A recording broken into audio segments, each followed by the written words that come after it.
Israel dukung Uni Eropa, gugat RI di WTO, Netanyahu siapkan lawyer terbaik untuk gulingkan RI. Hubungan Israel dengan Uni Eropa secara umum positif.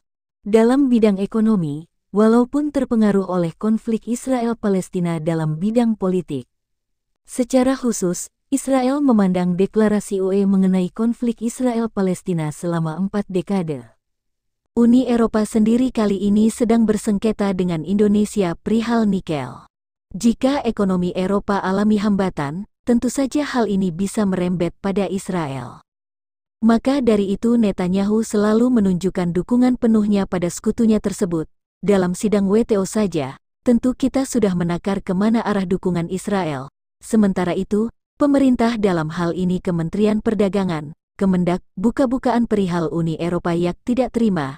Indonesia mengajukan banding gugatan di Organisasi Perdagangan Dunia, World Trade Organization, WTO, atas kekalahan gugatan pada Oktober tahun 2022 terkait larangan ekspor biji nikel.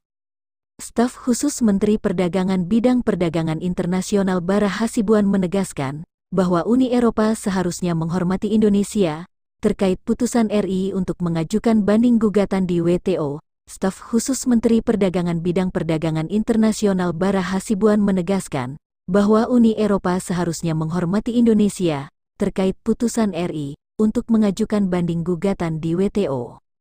Sebab, banding gugatan menjadi hak panel yang aturannya resmi ada di WTO.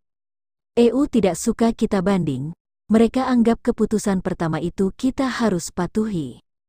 Tapi kan nggak bisa, kita diberi hak untuk panel banding. Kalau belum terbentuk panel banding bukan salah kita dong. Amerika tutup panel banding karena mereka tuntut reformasi besar-besaran, kata Bara dalam Fudagri CNCB Indonesia, melawan UU anti-deforestasi Uni Eropa. Apalagi, menurutnya Indonesia pernah memiliki peran dan posisi besar di level multinasional, misalnya seperti menjadi chairman dalam forum G20. Bahkan, Indonesia dalam forum tersebut Indonesia memiliki andil keterlibatan yang baik, hingga memiliki leverage yang besar sebagai negara emerging ekonomi. Dengan begitu, pihaknya di Kemendak yakin Indonesia bisa melawan negara-negara besar, seperti anggota Uni Eropa, apalagi dalam sengketa di WTO. Asia itu sebagai kekuatan atau rising power yang luar biasa.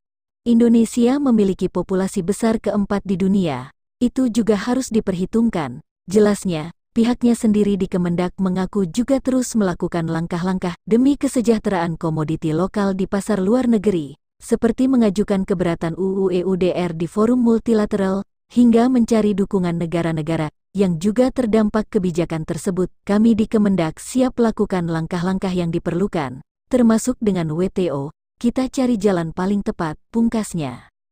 Sebagaimana diketahui, Uni Eropa pada bulan Juli tahun 2023 kemarin meluncurkan kebijakan Enforcement Regulation.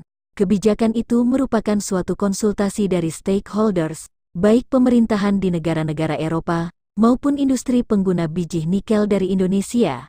Jika kebijakan Indonesia terbukti membuat kerugian industri di Eropa, maka Uni Eropa akan melakukan kebijakan balasan, salah satunya memberikan bea masuk terhadap barang-barang dari Indonesia.